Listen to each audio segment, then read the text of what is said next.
बहुत समय पहले एक समृद्ध और शक्तिशाली साम्राज्य था जिसका शासन एक महान और न्यायप्रिय राजा के हाथों में था।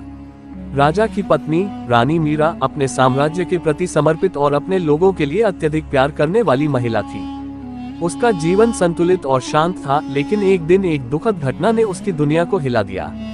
राजा की अचानक मृत्यु हो गई।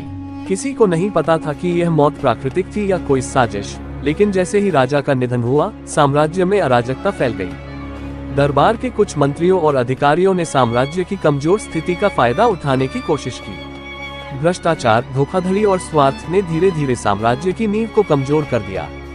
रानी मीरा को अपने पति की मौत का शोक था, लेकिन उससे कहीं अधिक गहरी चिंता थी कि बिना राजा के उसके साम्राज्य का क्या होगा। वह चाहती थी कि उसका साम्राज्य पहले जैसा समृद्ध और शांति से भरा रहे, लेकिन उसे ऐसा लगता था कि उसके साम्राज्य की दिशा को बचाने के लिए उसे कुछ खास कदम उठाने होंगे। एक रात रानी ने एक पुरानी किताब में पढ़ा कि कुछ शक्तिशाली साधु और तंत्र मंत्र के ज्ञातामृत आत्माओं से संवाद करने की क्षमता रखते थे। उसने ये भी सुना था कि एक संत जो दूर के जंगल में साधना कर रहा था, मृत आत्माओं से संवाद कर सकता था। रानी का दिल चाहता था कि वह इस संत से मिले ताकि राजा की आत्मा से कुछ मार्गदर्शन प्राप्त कर सके। रानी ने तय किया कि वह इस रहस्यमय संत से मिलने जाएगी। उसने अपने कर्तव्यों और राजा की यादों को एक तरफ रखा और जंगल की ओर चल पड़ी। रास्ता लंबा और कठिन था, लेकिन उसकी आस्था और अपने साम्राज्य के प्रति जिम्मेदारी उसे आगे बढ़ाती रही। कुछ दिनों बाद रानी ने उस संत को खोज निकाला।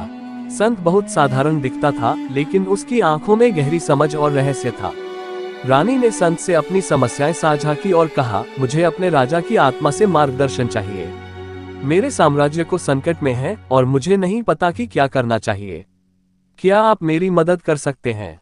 संत ने उसे ध्यान से सुना और फिर एक रहस्यमय मुद्रा में कहा, तुम्हारा राजा तुम्हारे साम्राज्य के लिए अपनी जान की आहुति दे चुका है, लेकिन उसकी आत्मा अब शांति नहीं पा रही है। तुम्हें उसकी आत्मा से संवाद करना होगा ताकि तुम जान सको कि असली कारण क्या था और तुम्हारे साम्राज्य को बचाने के लिए क्या करना चाहिए। लेकिन याद रखना, यह एक खतरनाक मार्ग है। तंत्र मंत्र का उपयोग शक्ति से भरपूर होता है, लेकिन इसके साथ बहुत बड़ी जिम्मेदारी भी आती है। अगर तुमने इसे सही तरीके से नहीं किया तो इसके गंभीर परिणाम हो सकते हैं।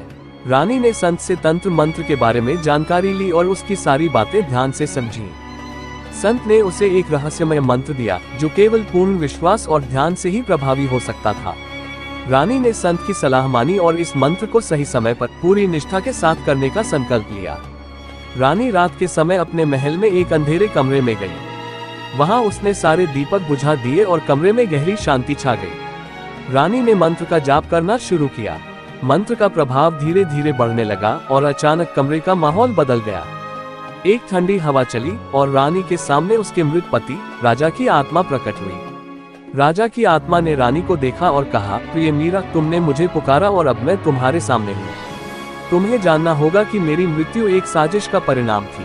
कुछ दरबारी जो अपनी स्वार्थपूर्ति के लिए तुझसे और मुझसे खेल रहे थे, उन्होंने मेरी जान ली। उनका उद्देश्य साम्राज्य को कमजोर करना था ताकि वे अपनी शक्ति बढ़ा सके।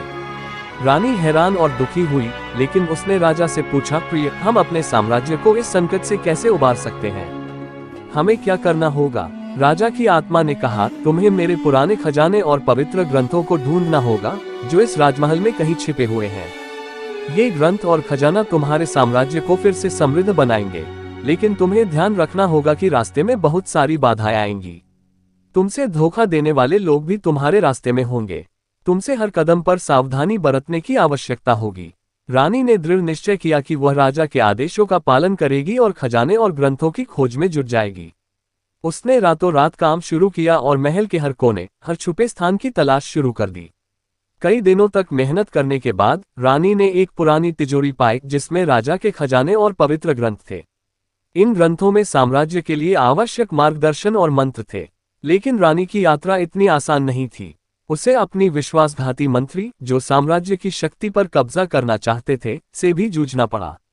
उन्होंने रानी को कई बार धोखा देने की कोशिश की, लेकिन रानी ने अपने धैर्य और समझ से सब कुछ सही किया। अंततः रानी ने अपने साम्राज्य को बचा लिया और पुराने खजाने और ग्रंथों के माध्यम से उसे फिर से समृद्धि की ओर ले आए।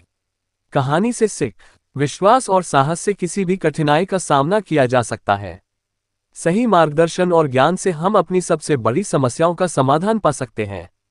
जीवन में चुनौतियों का सामना करते हुए हमें अपने लक्ष्यों के प्रति पूरी निष्ठा और धैर्य बनाए रखना चाहिए। ये कहानी दर्शकों को ये सिखाती है कि आत्मविश्वास, साहस और सही मार्गदर्शन से हम किसी भी संकट को पार कर सकते हैं, चाहे वह कितना भी कठिन क्यों न हो।